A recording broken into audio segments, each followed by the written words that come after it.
What is going on, everyone? Welcome to Rec Talk. Hope you're having a great Tuesday afternoon. And I know what you're thinking. Yeah, this is a Martin's hoodie. This is a Martin's hoodie. You're absolutely right. Sea-Dog gave me this, so shout out to Sea-Dog for getting me one of the coolest sweaters you're going to find around here. But I watched a video Pigskin Pete put out today that resonated with me. Basically the gist of his video was, look, I don't just want to do season preview videos for all these teams that I don't really know anything about. Like, I could do a season preview video for Pitt, right? I don't know much about Pitt, so I'd probably, due to recency bias, just have them going 5-7 or something, right? I don't really want to do that. The other end of it, which I don't think he talked about, is everyone right now is just doing every different scenario bullshit theory that they have for conference realignment. Now, obviously, there's been some things that have come out, and I won't comment on any of that until there's something concrete that's come out. So, Florida State's and Clemson settle with the ACC. I do a show about it. I give my opinion on it. I'm not interested in coming on here every other day and say, well, what if this? What if that? You know, what if a pig flies out of my ass tomorrow? I don't care. I will tell you what I have seen maybe that's worth talking about. Number one, they're going to do a new college football game, 26, which I kind of don't like. I'd like to know what you guys think. I don't like that they're going to get back into this cycle of yearly releases for college football. Because you're going to get hit up for $70 to $90 to $120, depending on what version of this thing you buy every year. And you're going to essentially pay that price for the same game. There's going to be gradual increases if there are any. They'll take out features, reintroduce them as if they're brand new. And I'm just not interested in it. I'm considering just not buying NCAA 26, period. Now, I probably will because I have a channel and, you know, I want to stream it and whatnot. Yeah, sorry, I got a notification. But I don't know if I want to commit to at a minimum $70 for a game that's probably essentially the same game as always. That's going to ask me to buy Ultimate Team stuff every time I log in. But players are getting an increase in their pay to opt in. So last year it was $600 and a basic copy of the game. This year they're going to be paid, I think, $1,500 and the deluxe version of the game.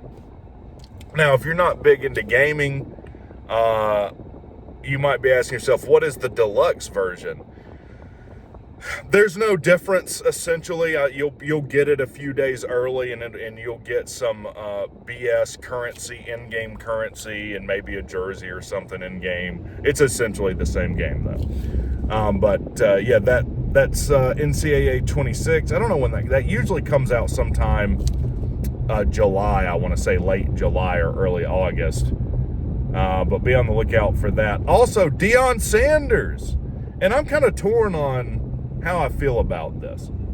Deion Sanders basically has put out, hey, I want to scrimmage someone for a spring game, or that's kind of how I'm reading it, which I kind of like on the surface of it. Like in my Discord, people were discussing this, which I need to look into. I have the Discord closed right now because some people don't know how to act.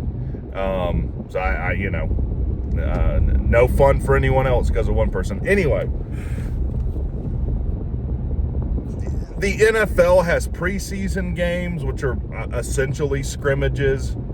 and it seems like we're moving to an NFL style anyway. So in theory, this seems correct. However, everyone else in college football is going the opposite way. They're just canceling spring games entirely. A lot of people are now. I don't know that anyone in the state of Georgia is doing this. Like Lane Kiffin's done this. I could be wrong. Is Tennessee canceling their spring game? I don't know. I know Texas has. I know Georgia and Georgia Tech will both be having their spring games, I think, on the same day. But it would be kind of cool. Like, what if Georgia Tech and Georgia State had a scrimmage? It would be super easy. No one has to travel. And you'd get a little competition against people that you don't normally practice with. So I don't have any issue with that. The issue with Deion is it's not an issue with Deion. He basically put out a thing that said, hey, come up here and practice for 3 days or so, and we'll have a scrimmage. Well, I'm not coming up there at my own cost to scrimmage you. Screw that. If I'm going to go to Boulder to go scrimmage and practice for 3 days, you're going to foot the bill for that. I'm not paying for that. But I tell you who's okay with it, our good boy Fran Brown the Clown. Fran Brown the Clown responds and said, oh yeah, we'll meet you in Boulder. I guess you don't need to discuss anything like I just said, who's paying what. Fran Brown says he's 100% on board with that. Which is interesting to me. Does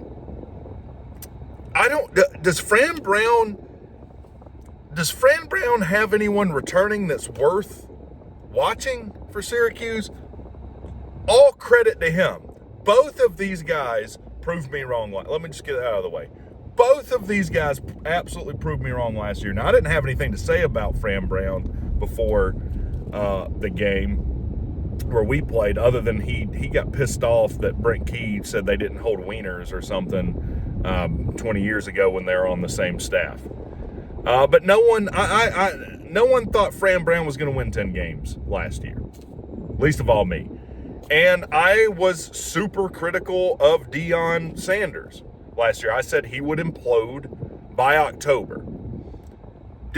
Nothing even remotely like that happened, right?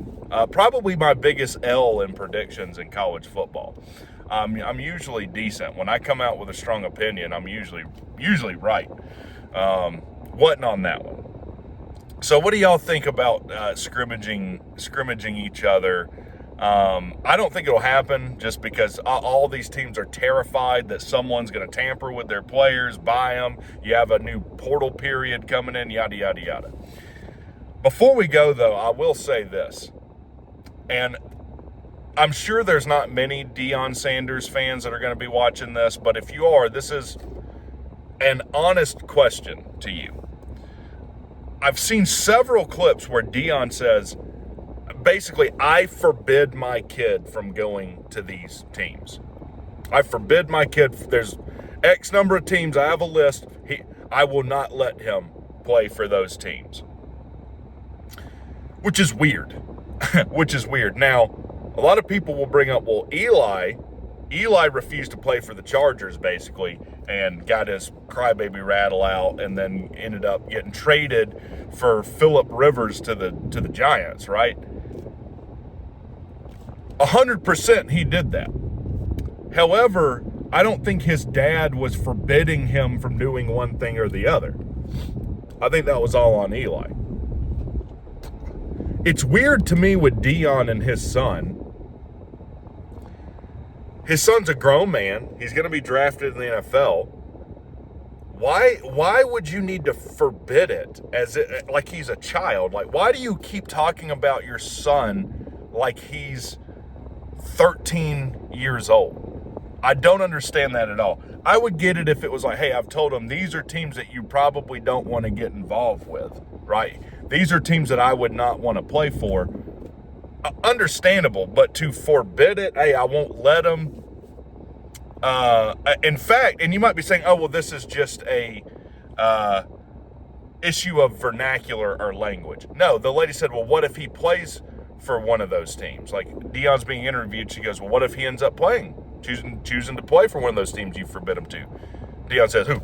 My son? My son? Who are you talking about?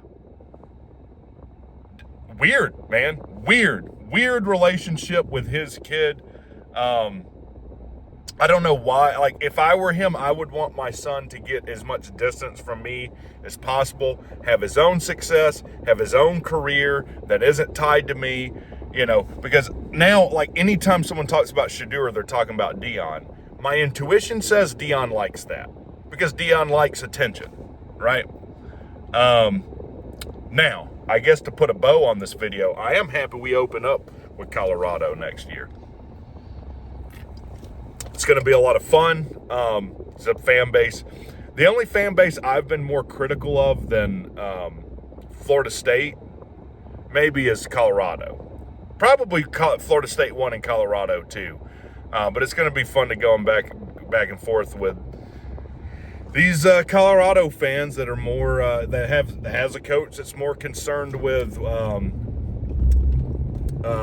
forbidding his son where he can and can't play as an adult, putting Twitter handles on their jerseys at practice, taking $75,000 worth of jewelry, not just once, but twice, filing insurance claims on it. That's what Colorado is concerned about. Not what we're concerned about here in Atlanta. But anyways, let me know what you guys think. That was kind of a rambling video. I get it, you jackasses. Yeah, I know. I'm doing my best here. But y'all have a good one. Comment below what you think, what you agree with, what you don't agree with. Talk to you guys later.